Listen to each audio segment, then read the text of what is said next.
And I believe we are live. Well, good afternoon, good evening, folks. How you doing today? This is Brett Lowski, and with me, of course, as always, is the illustrious Darth Sebius. Today is the final episode of Fluff Talk before it becomes Lorekeepers. And today we are discussing the Night Lord's Traitor Legion. We are indeed. So, let's get cracking with the VIII Legion, the sons of Konrad Curze. So, very little is known about the Legion before they were reunited with their Primarch. They're made up of Terrans and very little different from any other Legion. It's presumed that they had an original name because there are many sources saying that it was actually Curze himself who named them the Night Lords. So, intrigued to see what they were called before. Maybe the Day Lords, perhaps. Yeah, these days they all have black eyes and white skin. This is argued is possibly part of the gene seed, or it just purely from the Nostramo born. And they have varying amounts of their Primarch Curze's levels of precognition and visions. The gene seed, even now, is rather comparably pure and stable, and even more stable than some of the loyalist first founding legions. Not so much those that have been lost to the ruinous powers, but we'll get into that a bit more later. But it's still pure enough for them to be able to do the concussive shouts and the acidic saliva spits abilities that have been lost to many of the loyalist legions, as well as having an inbuilt prey sight, infrared and heat vision ability, which wonderfully interfaces with their power armor, which is always fun. And this we've got up here is the original Pre-Heresy logo on the shoulder pad and a Pre-Heresy Marine. They don't particularly look any different after the Heresy unless you go to mutations and things. But we'll talk about a little bit of the organisation. You've got the Crypt Terror, who are the Night Hunter's most trusted advisors and confidants with the Night Lord's Legion. They were consisting of the 7 captains of the Legion. And they existed outside the rest of the VIII Legion's regular command structure, and together they functioned as the soul of the Night Lords, supporting their Primarch and steering the Legion's temperament and decisions. Next you had the Atramantar, who are the elite Terminator armoured Butter Brothers, the first company led by Sevatar. They also had the Raptors, who are the Assault Marines, who are an elite group of egotistical and arrogant warriors, believe themselves better than any of their allies or fellow renegades later on. Obviously they became the Raptors much later.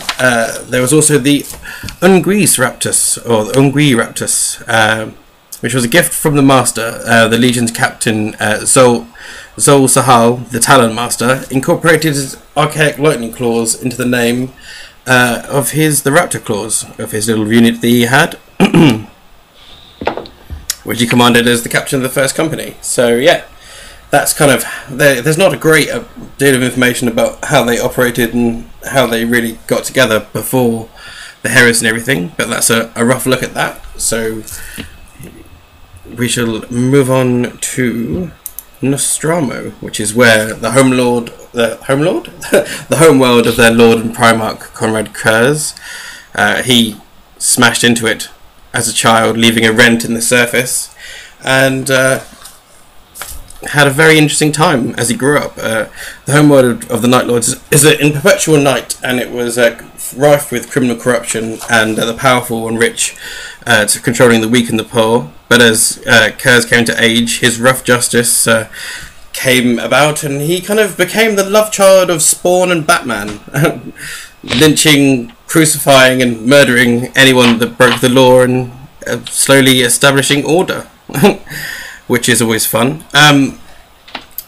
And we obviously know ultimately the planet of Nostramo was destroyed as the entire Legion fired upon it, as the signifying of their break from the Imperium and the criminal planet that as it had already fallen back to criminal horrificness, and the Night Hunter was just so, basically pissed. Came back, people hadn't been watching the shop well enough, so we're going to blow that shit up, as one does. So yeah, on to the Primarch himself, as we see a couple of beautiful pictures here by St. Max and Arian. Now, so the Lord of the Night, the Night Hunter, Konrad Curze. Primarch of the VIII Legion. Now, presumably he was named after Curze from the Heart of Darkness book, and its author, Joseph Konrad. So in many ways, if the Raven Guard are Edgar Allan Poe and his mythology, especially with the Raven, the Night Lords are, Joseph Conrad's The Heart of Darkness, which is also Apocalypse Now, if you're not so familiar with Heart of Darkness. He was one of the only Primarchs to grow up alone, fending for himself, plagued by dreams and visions, and possibly even insane from the get-go. It's actually implied in the novel Lord of the Night. He actually had a dual personality, one that revels in the just and lawfulness, and the other that just revelled in the fear and violence. So yeah, he did his Batman Spawn thing, and became the Night Haunter, as the folklore, taking out corrupt leaders and leaving their corpses very publicly. He became the first monarch and a relatively benevolent ruler of the Nostramo after he would, but even when things were lovely and he was just looking after the planet, he would actually still hunt and mutilate criminals in the street. As all benevolent leaders do. But the guys gotta get out sometime, right? Yeah, you gotta get some exercise, I suppose. But so all the planet and its neighbours were all very honest and peaceful, which is lovely. We've got another couple of pictures of him here. I think these are by Slain69 and Jub Jedi, looking a bit more epic and scary and chaotic. So it all became Curze people. After discovery by the Emperor, which was a prophesied moment in Nostramo mythology, he had a horrific vision that made him want to claw his eyes out as the Emperor approached. And the Emperor approached and said the infamous words, "Konrad Curze, be at peace, I am here and I intend to take you home."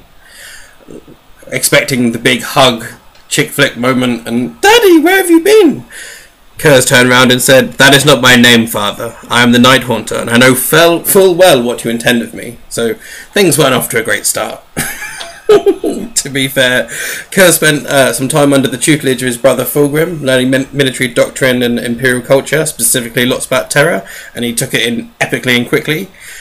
He took this world, moulded his own philosophies of terror and extreme punishment as the Night Lord into swift and sudden and excessive, making sure the enemy knew who hit them, and having habitual excessive force and publicising their antics to keep worlds in line. They often often bringing not quite compliant or rebellious worlds into line, perfect in enacting the Emperor's justice through action and fear. Then this is rather interesting because it's not specifically said specifically anywhere, but they are definitely arguing in some places that the Emperor was fully aware of all of the lynching and the crucifying and all the horrific stuff that the Night Lords were doing, and apparently it was their job to do. But it all depends on who you talk to and the sources you come from. Because a lot of it depends upon who's very pro-Emperor and who's more objective about how the Emperor, because a lot of people view the Emperor as this swell buddy Jesus. Yeah, pretty much, buddy space Jesus with a sword. Whereas the more objective folks point out that he did a lot of really shitty things, undoubtedly because he had to, but still, he kind of ran the show a little bit more like Genghis Khan than he did Jesus. That's definitely and hence, true. When someone, the whole Imperium thing, this is mankind all together as one, stepping out of line is a problem. And then, you got two choices. You can annihilate the world and send the World Eaters, or you can teach them a lesson they'll remember and that they'll tell to other people and send in the Night Lords. And well, it's one of those things, because the White Scars always say, we got the jobs that never got the glory and did what people didn't want to do, and the Space Wolves are like, well, if a job's too dirty or needs to be routed, send us and we'll route them. And then the Night Lords are like, well, we did the dirtiest work and we were told to do it and he liked us doing it, so Dawn and all you lot that didn't like it, shut up. But they're like, however you like it, whether it's for the good of humanity or not, lynching and kind of crucifixion and stuff, not really justifiable in many ways. But hey, God arranged for it to happen to his son, so Moving on. Whole other conversation. Indeed. So as the Great Crusade wore on, reinforcements began to come from Nostramo, where the criminal element had resurfaced. And so among the new Marines were many murderers and rapists, and this caused... This and Curze's presumed insanity led to the descent of the Legion. It's possible that, as we said, the Emperor either ignored or even sanctioned his tactics, but his brothers, who he had never felt close to apart from Fulgrim in the beginning, started to question his Legion and their actions. He was still close to Fulgrim, and he told him of his prophetic vision that he had all of his life of the Emperor killing him and the eternal civil war between the Astartes, which you would think was a good idea, and you could trust that to Fulgrim, because we all know Fulgrim's doing well above board and can be trusted. Ferrus Manus knows that more than anyone. But unfortunately, Fulgrim snitched to Dawn, and who came to scold Curze on Cherot. But yeah, the Night Haunter wasn't having any of this, and ended up having a vision, and while gripped by the vision, beating Dawn bloody, which is always fun. He then was locked up to await the judgment of his brothers, and guarded by the Phoenix Guard and the Templars from the Emperor's Children and the Iron Fists, but decided, no, sod that for a game of Tin Soldiers. I'm going to break out and rip a few people apart, rip some arms off, take a few heads off with his forearm. Not even a weapon, just slicing off people's heads with his arm, as one does. And yeah, they legged it to back to Nostramo, and they blew that sucker up, and severing all ties with the Imperium. They were full-on rebels now, and they were the original rebels. These were the rebels before the heresy even started. But during the heresy, they did... here's some... let's have some... There we go. Some Night Lords there. Is that going to change? There we go. Some pre-heresy and some post-heresy Night Lords there. They were involved in the Istvan 5 drop site massacre, where Curze battled with Corax alongside Lorgar, and actually saved Lorgar from being decapitated by Corax, which in many ways is fairly significant and huge moment for the Horus Heresy, because we all know that Horus is the War Master and he was the kind of the focal point, and Erebus was the fluffer, but Lorgar also needed to fluff the rest of his brothers and make sure they were ready to become naughty demons. So yeah, he kept Lorgar alive. And in the aftermath of the drop site massacre, it was First Captain Sevatar who was the first to say the immortal words, "Death to the false emperor." Which obviously many people have said since. At this point, the Legion was pretty much entirely criminals. The Terrans presumably purged, although there's no confirmation of that. And also, Zoe Sahal was... Zoe Sahal was was Terran. I was just about to say that. So that's a bit weird, but they're all very pale. They've all got black eyes. They all seem very Nostraman. Maybe Sahal was lucky, but they refused the Chaos Gods initially, and used chaos as a tool during the heresy. But apparently, it was Curze's deeds that brought the whispers of chaos upon him. But generally, during the heresy, they spent most of their time having fun with the the Dark Angels during the Theranos Crusade, essentially just keeping the Lion and his chaps busy. He was almost mortally injured and comatose after one battle with the Lion, and kept himself stuck in his own mind, sulking over his memories of first meeting the Emperor, which kind of reflects and mirrors in some ways the way Corax refused to heal himself after Istvan as well, which is kind of odd. While he was stuck in his own mind, Sevatar took command of the Legion for a while, and then after the heresy, I shall hand over to Brother Brett.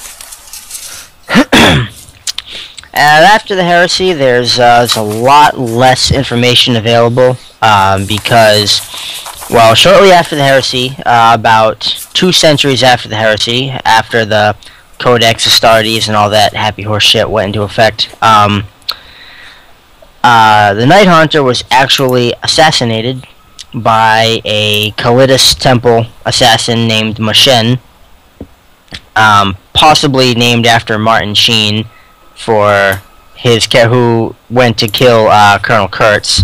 In Apocalypse Now. I just love that. Yeah. Where Martin Sheen was allowed to infiltrate and approach Colonel Kurtz and later kill him. That exactly is what happened with Machen. She was allowed, the Night Hunter ordered that she be allowed to enter and reach him and allowed to kill him. He was alone in his throne chamber when she came upon him. There's a recording, a silent video recording of the first, like 10 seconds before the Night Hunter was assassinated, and it's a revered relic amongst the Legion. Where she enters the chamber, Curze simply stands up, says something to her, not entirely sure what, and just, laughs his maniacal, insane laugh as she leaps at him. So, after that, the Night Lords hadn't quite yet factioned out, but they were starting to come apart at the seams.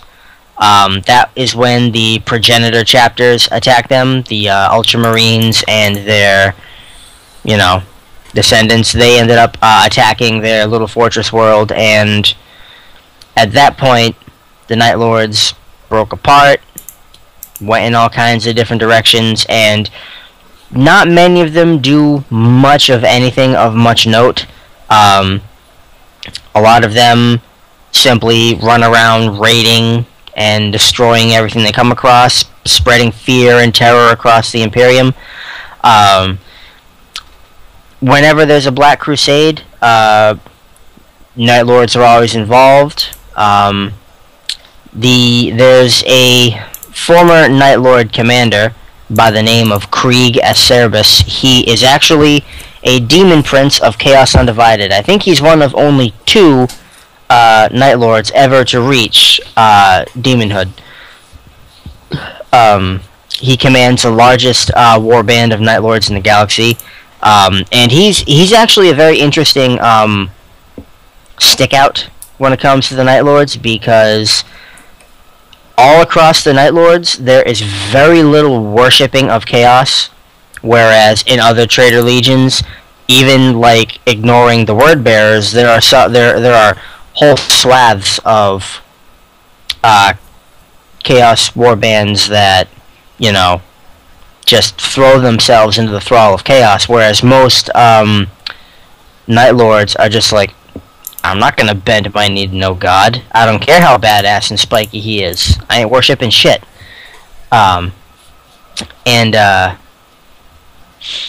So pretty much, for all intents and purposes, an important point to jump off of from that is that the Night Lord's gene seed is, like Seb had said before, very pure.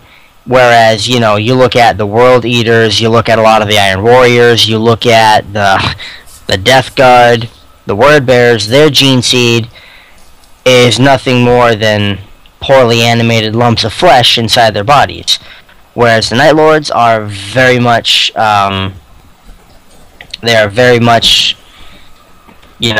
pure. They have if not the means, they have the material with which that they could continue to recruit and, potentially swell the ranks of the Legion further.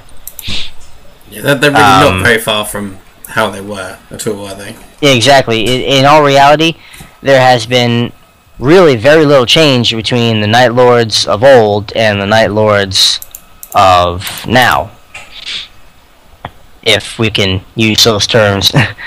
About a universe that's 38,000 years in the future. Yeah, time gets quite relative at that point.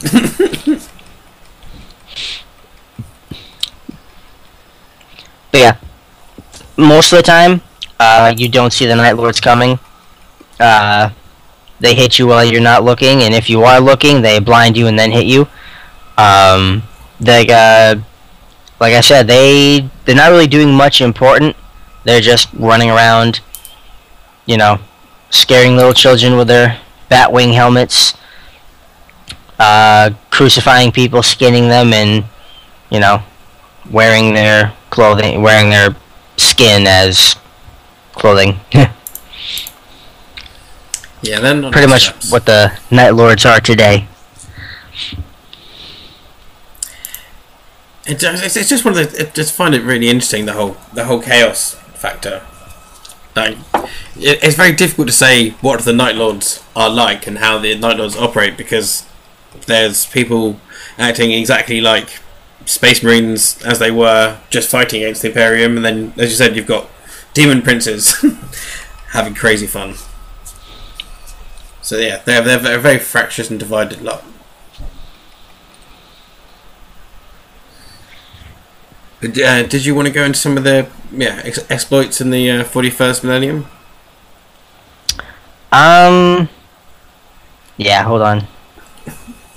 My note section just got all kinds of screwy. That's cool. So throw up some pretty Night Lords art so we can see them. There. It's a very wonderful picture, actually. Lovely bright moon. Yeah, I really like that picture. I like how, like, the one in the middle is kind of like wearing an animal pelt. That's pretty it's pretty snazzy. In the 41st millennium, the Night Lords were involved with the fall of Villimus, which was the fortress monastery of the Marines Errant.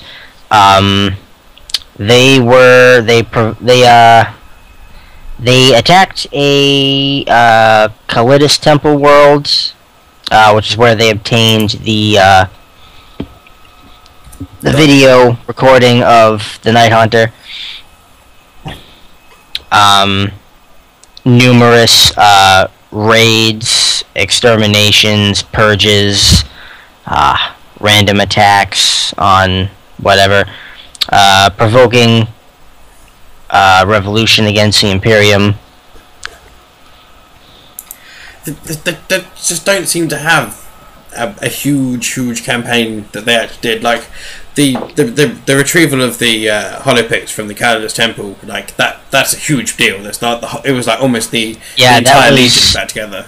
Virtually the entire Legion for the first time in, well, forever. For the first time since the destruction of Sigwalsa. That was the first time virtually the entire Legion was all together. One nice, kind of, sort of happy family reunion. Although, to be honest, the Night Lords family reunion was a whole lot happier than the Blood Angel family reunion. The Blood Angel family reunion was just a bunch of, "Ow, it's you." Well, whereas in the Night Lords, it was like, "Oh shit, he's still alive?" I still think he's an asshole, but we got more important shit to do here. Yeah, it says that there's sort of veiled threats and odd communications between the ships, but I like the fact that like they just have this whole epic symbolic march led by First Claw to the temple, and I've got geek bumps right now just thinking about it. There's just something wonderful about, and just all the veterans stood together watching the final moments of their Primarch, like in silence, and then just starting to chant Ave Dominus Nox, Hail the Lord of the Night. It's just, yeah. Oh, I don't know. I need a moment. Like Night Lord feels, because that's like we've kind of gone into like there's as much kind of information as there is, because there just isn't epic amounts of information. But the good thing with the Night Lords is there's a lot of points for debate. We would love to hear some opinions from chat room, and we're just gonna philosophize. Yeah, that's philosophizing about falafel. But yeah, the Night Lords really intrigued me. Like, Night Haunter was a kind of a crazy bad end. Like, you can't really get away from that. Like, he had his beliefs, and because I want to know his laws. He ruled with iron talons.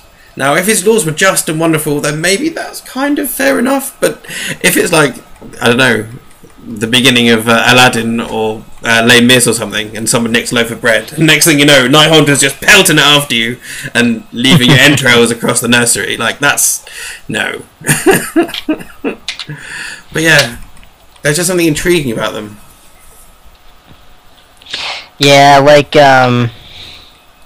was like mothers used to scare their children with oh, if you're not good and if you don't do your chores, the Night Hunter will come get you. And then some of those children actually grow up to join the Legion, and they're just like, damn, Mom wasn't kidding. Yeah, this is very true. As Ian's just said, he thinks Ian was a poor guy, and his dual personalities were totally at odds with each other, and like that's fair. Like I think he really wanted order, and he felt like Nostramo was an awful place to start. Like being one of the only Primarchs without a proper like father figure and without a family, and just it's an eternal world of darkness and criminals. It's not a good place Darkness, to start. crime, and shit. Yeah, it was never going to go particularly well. But then the weird thing is, you look at the Night Lord's books, and Talos, who is definitely one of the criminal element that found its way into the Legion, is one of the most honourable and most standard Astartes-esque of any of the Night Lords that ever seem to be shown. So it's an odd one. They're kind of like, I don't know. They just intrigue me in the similar ways to the Nazis. I'm very anti-Nazi and I don't like any of the stuff they do, but they're just intriguing and fascinating how people can be that way. Yeah, they're absurdly interesting. There's no way you can't be like, huh. It's that obscene intrigue, I think. Yeah. But good old Talos and the Night Lord's book's incredible. I'm looking forward to next month's Black Vault when we really get to kind of get stuck into them. But yeah, the Night Lords, they're a funny bunch because they're not essentially Chaos Space Marines. I suppose that's why the current Chaos Space Marines Codex barely goes into them. Like it mentions them very briefly, and I think they turn up in the Long War as allies of the Astral Claws at one point, and that's kind of it. Mm-hmm. Yes, I agree with Ian. The Pride, they're more renegades than Chaos Space Marines in many ways. They're just out for the Imperium. It's really the best way to describe them as much more renegade than they are chaos, because very few of them are truly, chaos. Yeah, these dudes. At the end of the day, when you really look at it, like if you really don't want to be part of the Imperium, which I mean, when it comes to the Imperium, really it's totally up to you. You can either be a part of it and deal with the shit, or you can not be a part of it and like the way to go is like either Night Lord or Alpha Legion, but with Night Lords. That's another conversation right there. Don't get me started on the Alpha Legion, please. Yeah, I'm just loving what's going on in chat. But yeah, there are similarities between the Night Lords and the Alpha Legion, and I do like how Pride is describing the Alpha Legion as loyalists secretly, but not really. But really, like that's kind of how they really, work. But not really, but kind of, sort of. Because in the same way that you get some Night Lords who are just pure renegades who are just fighting the Imperium, and they may have used some chaotic things during the Heresy just as a weapon, not as... And then you get these guys who they're clearly fully give themselves over to chaos. They've even got the horns and all the things. Although the trophy racks don't give anything away, because the Night Lords would have had trophy racks. This is another thing that's just crazy about the Night Lords. Like they were daubing themselves in the blood and bones and horrific imagery even before chaos came along and said it was cool.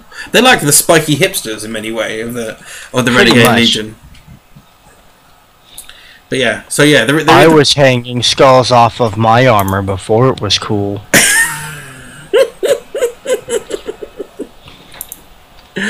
Pretty much. Yeah, as Brian's saying, they started the whole trophy rack craze, which is, yeah, in many ways it did.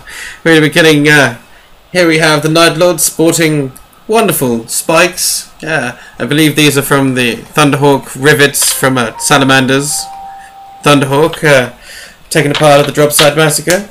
Looking very good. Is that Vulcan's head? No, I'm sure he's alive.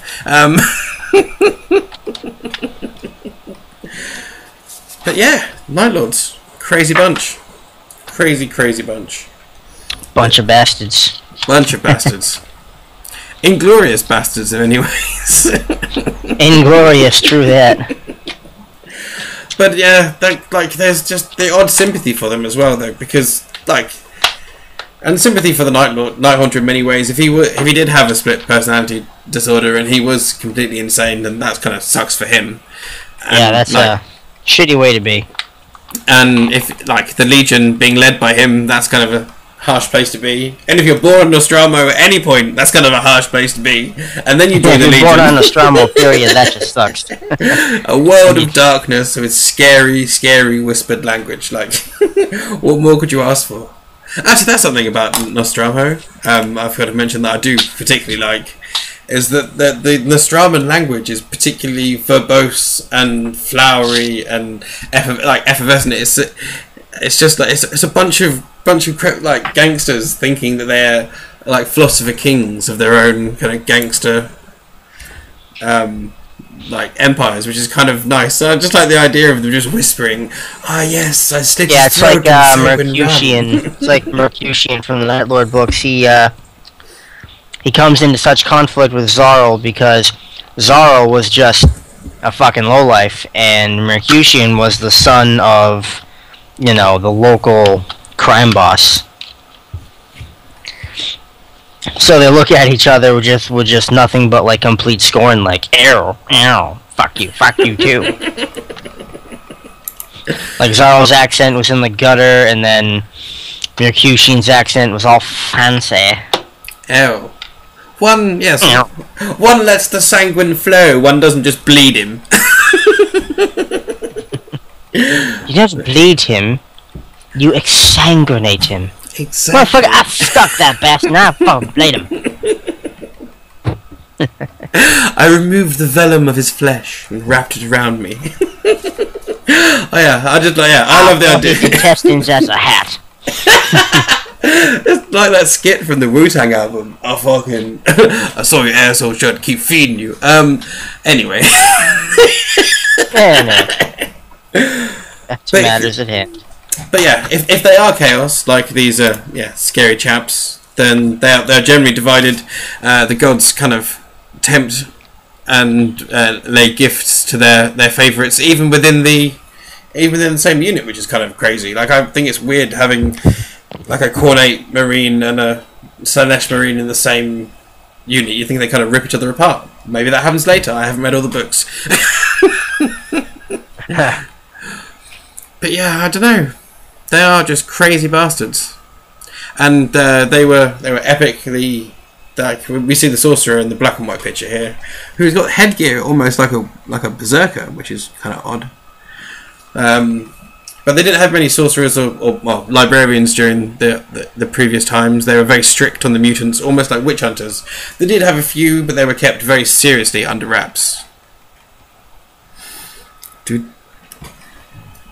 So yeah, sorry, what Ian is saying, it isn't one of the biggest things that Curze is that he became the tyrant he fought on his homeworld. Yes, no wonder he was mental.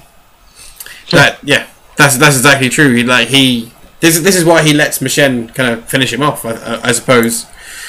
We see him in the Dark King looking at himself in the mirror and just being like, oh, I'm so disappointed in you. What have you become? Just killing people, crucifying them, showing their bodies to people. Even if you're doing it for the right reason, if there can be a right reason to do that sort of thing, it's going to affect you. And I think that's his beef with the Emperor when he first meets him in the first place. I know what you're going to make me do. I know what's going to happen to me, and I know you're going to fucking send someone to try and kill me. So yeah, don't come all, Daddy's here. No. Don't patronize me, you space Jesus motherfucker. Exactly. Yeah, buddy Christ, you are not. I've got a few.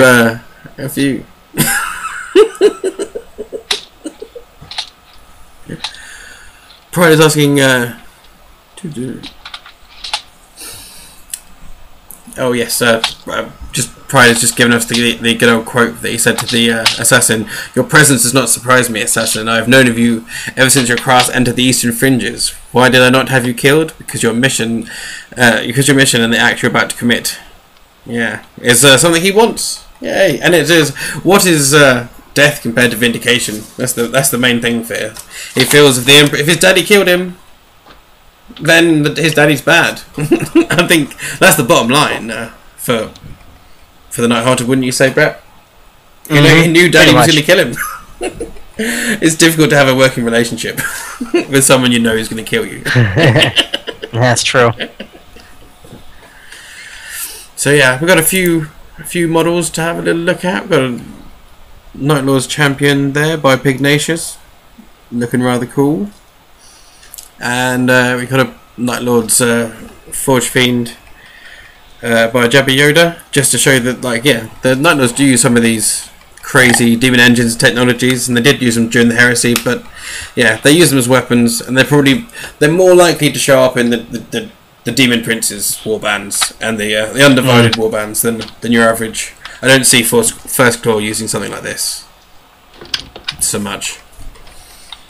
What else we got here? Oh, and here we have the beautiful Forge World Night Lord's Dreadnought there, looking all epic, and that clearly is a chaotic Night Lord's Dreadnought, because those two barrels are coming from a demon's mouth. So I'm kind of guessing that, and also the epic Night Lord biker there with his Reaper, just looking kind of awesome. Ooh, Ian has just asked a very interesting question. The premonition that started the whole self-fulfilling prophecy thing, come to think of it, would different things happen if he hadn't had the visions? I definitely think things would be very different. I think in some ways the Night Haunter goes more mental and does more extreme things because he knows how extreme things are going to get. And I don't know, how do you feel about that, Brett? You arming yourself? No, I'm just tinkering with stuff. Of course I'm arming myself. The fuck do you think I'm doing? I thought Septimus was here to do that for you. I ain't got no Septimus, man. I wish. But, no. That is an interesting question. What would have happened, or what wouldn't have happened if he never had that vision? I mean, who knows?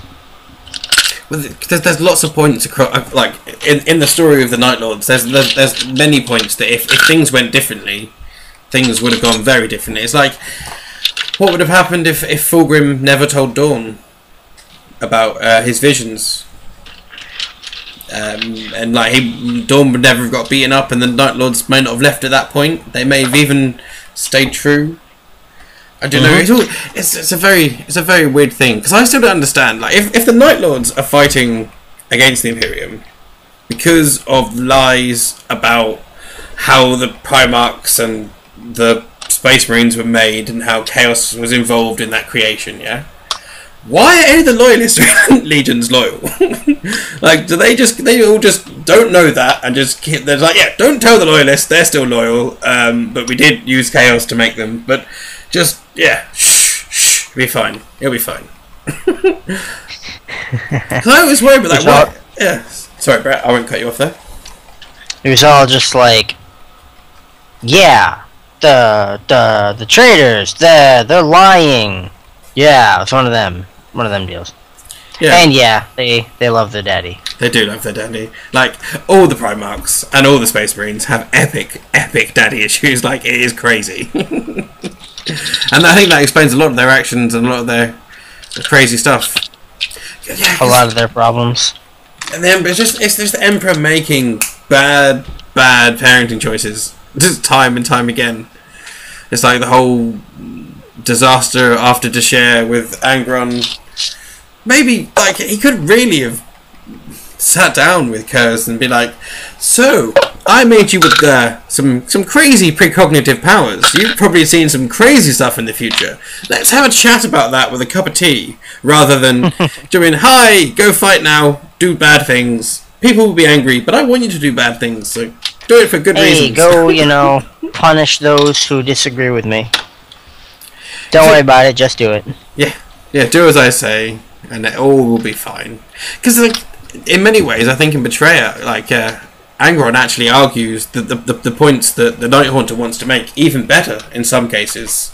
That's just like the whole, like, how are we good when we just, like, turn up, destroy planets, like, destroy civilizations, make people fold into the Imperium? Like, we are tyrants. It's not a good thing. Like, we're not doing a good thing here. Yeah, we're not doing anything. Yeah, I agree with other Rob. That's pretty much it's pretty much the horse. That's the horse heresy in a yeah, an idiot's guide how to parent. Idiot's guide to parent. Don't do this. Well, first of all, don't go straight off without having any children. Just having a weird old psychic man like the Sigillite as your best friend. First of all, don't have 20 sons. That's a like, don't start off with 20. Start off with 1. That's a good idea. Unless you count the Thunder Warriors as his first children in some ways. Second of all, don't use chaos as part of the mother. Yeah, don't genetically alter your children with strands of chaos. That's gonna help. But yeah, I think and also in many ways, Night Haunter gets the sad end of the stick. That he's the kind of the opposite of Sanguinius and Corax. Kind of like the opposite of Sanguinius and Corax in many ways. He's the dark, gnarled, spawny Batman type, rather than the angel or the sort of the. Because Corax throws over an oppressive rule and starts his own rather harsh but not awful. Yeah, as Ian's saying, it's not necessarily chaos that was used. He used warp energy, but like, yeah, I would just go out to say I agree with Pride. I'm pretty sure there was some kind of pact. Kind of like what happened with Magnus. Yes, Magnus was kind of the second emperor in many ways, the way he acts. But I'm loving what Pride said. Yeah. That's really why the emperor was like, "What the fuck, Magnus?" Is cause, damn it, you made my mistake and I didn't stop you. I'm sorry, Magnus. I must destroy you. I just love the image I have that Pride's created in my eyes now. The Emperor going, "Yeah, thank you very much. Yeah, we'll do that. YOLO, bye." It's like, hey, this'll work. YOLO. Oh, Later man. on, shit. It takes Warhammer 40k for me to say YOLO. Fuck it. YOLO. But indeed, yeah. If anyone's got anything else they want to bring up, or any questions or points they want to say from chat room, or if anything is percolating in your brain, Brett, we can start to wind this bad boy up. Unless there's anything you particularly want to go into. Nope, I think we've pretty much covered everything. Awesome scenes. There is to cover. Yeah, like well, we're going well over 40 minutes now, so that's not bad. We were worried there wasn't quite enough to get in, but there's enough philosophical points to go into with the Night Lords, and like we maybe haven't touched on absolutely everything, but we've given it a go. So we'd like to thank you all for coming with us, all you wonderful people, for getting involved in chat room and stuff as well. DiceTroop, as ever, we are a non-profit organisation. We do all this stuff for free. Videos will always be free, but there is the donate thing on the Tumblr page if you want to get involved, and we know some of you have, some of you are here, and thank you eternally for that. That's amazing. But things will always be free, and we do these things for free. We've got a few things coming up this week. Tomorrow is the second episode of Planeswalker's Mosh Pit, the Magic the Gathering show. And they'll be looking at some M14 spoilers and things there, so that'll be rather interesting. Next week we've got Black Vault, looking at the Imperial Guard. That'll be fun. Looking forward to that. Death World, 15 hours and waiting death. Catachans and snafus, basically. Essentially. And then next week is Lorekeepers, because this is our final episode of Fluff Talk, which is kind of sad, but we've had lots of fun. But Lorekeepers is going every week, so every week there will be a lore fluff episode, and we're going to be talking about more RPGs, card games, Magic, Dungeons and Dragons, Forgotten Realms. There will still be a 40k episode once a month. We will also be having some fantasy ones. We're going to probably be doing introduction to fantasy and some high elves and some wood elves and things. So yeah, it's exciting stuff. And we still, if people in some way want to get involved or have ideas and things they want to see us talk about, please do let us know. Have I forgotten anything, Brett? Do we need to mention anything else? Oh, we're starting with Forgotten Realms with corruption points. I think that's I think that's about it, unless awesome unless I haven't been told about everything yet. Okay, yeah. So tomorrow, Pennyworkers Mosh Pit. You've got the Hammer on Saturday as always. Obviously, Table Talks on Mondays as ever. Hopefully, back after a 2-week hiatus. The epic return of Fox. Yeah, and tune in for Thursday next week. First episode of Lorekeepers, Forgotten Realms, an introduction with corruption points. And following that, the next week will be an introduction to the world of magic and Dominaria and various other things with Shonography. So, awesome scenes. Thank you all for joining us and for getting involved. I've been Darth Sebius. My beautiful assistant is Brzezowski, yeah. So, thank you very much and tatty bye.